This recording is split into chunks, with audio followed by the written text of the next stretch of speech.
ظاہر ہوتی ہے یہ پوجا کے لائق نہیں، عبادت کے لائق نہیں۔ عبادت کے لائق ان کو بنانے والا اللہ تعالی ہے، اور اس کا کسی طرح کوئی شریک، اونچی کہیے گا، نہیں ہو سکتا بھی نہیں، سوچا جا سکتا بھی نہیں۔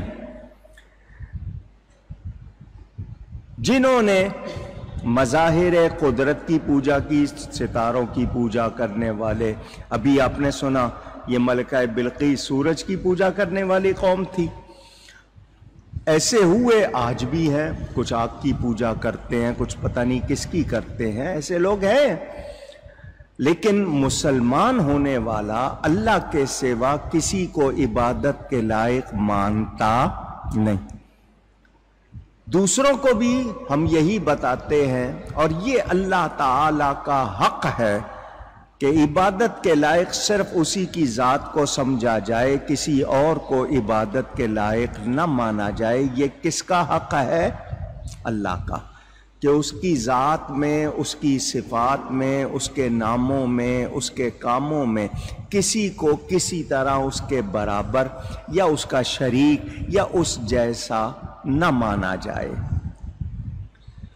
اللہ تعالی جس کو جو کمال عطا کرے، اللہ کا عطا کیا ہوا مانیں گے یا نہیں؟ پوچھ رہا ہوں، مانیں گے؟ کیونکہ وہ کس کا دیا ہوا ہے؟ اللہ۔ ہمیں دیکھنے کا کمال کس نے دیا؟ اللہ نے۔ سننے کا کمال کس نے دیا؟ حالانکہ دیکھنا سننا اللہ کی شان ہے، مگر وہ ہمیں عطا کرے تو ہم مانیں گے، کیونکہ اس کا دیا ہوا۔ تو اللہ کا دیکھنا سننا اللہ کی شان کے مطابق، ہمارا دیکھنا سننا اللہ کی عطا کے مطابق، دونوں میں فرق ہو گیا۔ اب برابری ہو سکتی، اونچی کہہ دیں، نہیں۔ سورج کو کون چمکاتا ہے؟ اللہ۔ دن اور رات کون نکالتا ہے؟ اللہ۔ آپ نے یہ ساری باتیں، میں بہت تفصیل میں نہیں جاؤں گا۔ تو اللہ کا دیا ہوا کمال ماننا، وہ بھی ہم قرآن کے مطابق مانتے ہیں، حدیث کے مطابق مانتے ہیں۔ کچھ لوگ اللہ کی تعریف کرتے ہوئے اللہ کے پیاروں کی توہین کرتے ہیں، جن کو اللہ نے شان دی ہے، مرتبہ مقام دیا ہوا ہے، وہ اللہ کی تعریف کرتے ہوئے کہ اللہ کی شان بہت بڑی، اس کے سامنے فلاں فلاں فلاں جو ہیں وہ ایسے ہیں ویسے ہیں۔ تو اللہ کی تعریف کرتے ہوئے اللہ کے پیاروں کی توہین کرنا، یہ توحید، اونچی کہیں۔ آپ لوگوں کی آواز کیوں نہیں آ رہی؟ کہیں یہ توحید نہیں۔ یہ یاد کرانے کے لیے آپ کو کہہ رہا ہوں تاکہ آپ بھی پکاریں۔ ہم اللہ کے سوا کسی کو عبادت کے لائق نہیں مانتے، اللہ کے ساتھ کسی کو شریک نہیں کرتے، کسی کو اللہ جیسا نہیں کہتے، لیکن جن کو اللہ نے شان دی ہے ان کی شان اللہ کی عطا کے مطابق بیان کرنا چاہیے۔ ان کی توہین، اہانت، تحقیر، ان کو ہلکا سمجھنا، یہ اللہ کو راضی کرنے والی بات نہیں ہے۔